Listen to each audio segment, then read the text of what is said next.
Qu'est-ce qui fait qu'un créateur, un artiste arrive à durer dans le temps? Au-delà du talent, bien sûr, il y a une force. Une force un peu discrète, mais absolument essentielle. C'est elle qui fait la différence entre une carrière qui s'épanouit et une qui, finit par s'éteindre. Cette force, c'est l'humilité. Et on va voir ensemble pourquoi c'est tellement plus qu'une simple qualité. Quand on pense à un écrivain, on imagine souvent la solitude, le travail acharné, la persévérance. Mais il y a un poison qui guette constamment sur ce chemin, l'arrogance. Et c'est justement le point de départ de notre réflexion aujourd'hui, la leçon d'un vieux maître à son élève sur ce qui fait ou défait une vie entière de création. Alors imaginez la scène. On est en 2008. Un jeune auteur en pleine formation reçoit un conseil de son mentor. Un conseil qui, à première vue, semble aller à l'encontre de tout ce qu'on pourrait penser. C'est un moment charnière, mais sa véritable portée, il ne la comprendra que bien des années plus tard. Voilà. Écoutez bien ces mots. Ils sont forts, presque énigmatiques, non? Pensez que le succès, le pouvoir, comme il dit, puisse en fait signer la fin de la vie créative. C'est une idée assez radicale, et c'est vraiment le cœur de ce qu'on va décortiquer aujourd'hui. Pour vraiment saisir l'impact de cette phrase, il faut essayer de se mettre à la place de l'élève à ce moment-là. Il a 29 ans, il est ambitieux, il est au tout début de sa carrière. Comment est-ce qu'on peut recevoir un avertissement pareil? Certainement pas avec une compréhension immédiate, ça c'est sûr. Pour lui, à cet âge-là, ces paroles n'ont juste aucun sens. L'humilité, dans son esprit, c'est une vertu pour les débuts, pas quelque chose qu'on doit garder précieusement au sommet de sa gloire. Il y a une déconnexion totale entre l'avertissement du maître et sa propre vision de ce que signifie réussir. Et voilà la question qui lui trotte dans la tête. Une question qui semble tout à fait légitime d'ailleurs. Après avoir tant travaillé, pourquoi ne pas savourer un peu la reconnaissance? Mais c'est précisément cette pensée, cette petite question, qui révèle une vision encore immature de ce que c'est vraiment que de créer. Allez, avance rapide. Le temps fait son œuvre, comme on dit. La carrière de l'écrivain se développe, les expériences, bonnes comme mauvaises, s'accumulent, et avec cette maturité, vient une toute nouvelle perspective. Une véritable révélation qui va tout éclairer d'un coup. 17 ans. C'est long, 17 ans. Ce n'est pas une illumination soudaine, c'est une lente maturation. Une leçon qui a mis presque 2 décennies à infuser, à faire son chemin, pour enfin révéler tout son sens. Et voilà le point crucial.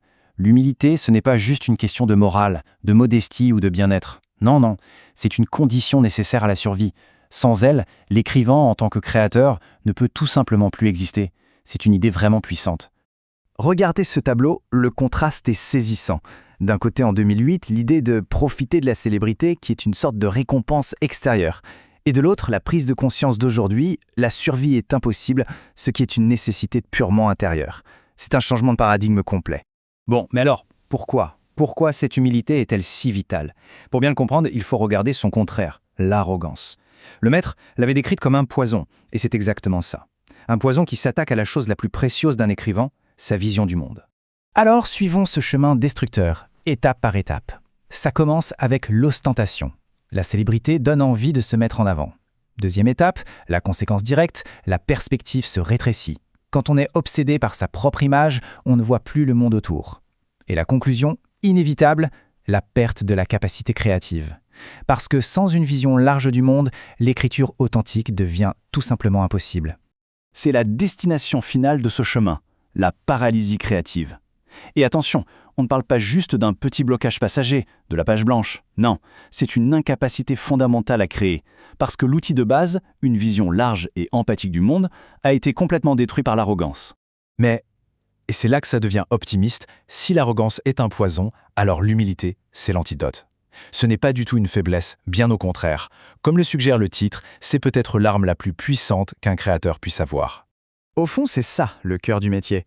De la plus grande joie à la tristesse la plus profonde, un créateur doit pouvoir naviguer dans cet océan infini des sentiments humains.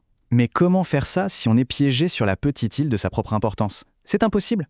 C'est là que l'humilité devient une arme. Elle permet de s'abaisser. Attention, ça ne veut pas dire s'humilier, mais plutôt s'ouvrir, se mettre au niveau des autres. Elle nourrit le respect, qui est la clé pour vraiment écouter et observer. Et c'est seulement en digérant ces expériences, venues de l'extérieur, qu'un écrivain peut créer une œuvre qui soit à la fois profondément personnelle et universelle. Cette phrase, elle résume tout. Créer, ce n'est pas se mettre au-dessus du monde pour le juger, c'est descendre en son cœur pour le comprendre. C'est en se connectant aux autres, avec respect pour leurs émotions, qu'un créateur peut espérer toucher à quelque chose de vrai, d'universel. On termine donc avec cette question qui s'adresse finalement à toute personne qui crée. Parce que l'humilité n'est pas une fin en soi, c'est un moyen, un outil au service de quelque chose de plus grand. Alors que ce soit par les mots, les images ou les sons, la question de fond reste la même. Pour quelle vérité? Pour quelle émotion?